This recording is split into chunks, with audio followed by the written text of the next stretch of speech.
Lucinta Luna kembali berulah dengan memamerkan aksi muntah-muntah dan mengaku hamil. Bak seorang wanita tulen, mantan kekasih Abbas ini melakukan uji kehamilan dan menunjukkan hasilnya positif. Sontak saja, beberapa teman dekat Lucinta Luna pun terlihat panik mengetahui fakta tersebut. Di sisi lain, Lucinta Luna melakukan uji tes kehamilan lantaran ia mengaku terlambat menstruasi sejak tanggal 5 April 2021 lalu. Ia pun mengatakan terakhir ke Bali bersama pacar barunya. Lantaran hal tersebut, Lucinta Luna memutuskan untuk menggunakan tes pack. Pengakuan menghebohkan Lucinta Luna ini tampak terekam di Instagram pribadinya. Diakui Lucinta Luna setelah melakukan tes kehamilan, dirinya langsung ingin memeriksakan diri ke dokter.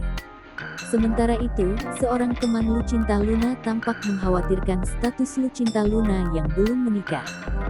Melihat sederet momen tersebut, netizen pun gerak cepat menyoroti beberapa keanehan. Banyak yang merasa bahwa Lucinta Luna hanya gimik alias pura-pura hamil. Selain itu, ada juga netizen yang salfok pada suara Lucinta Luna saat muntah.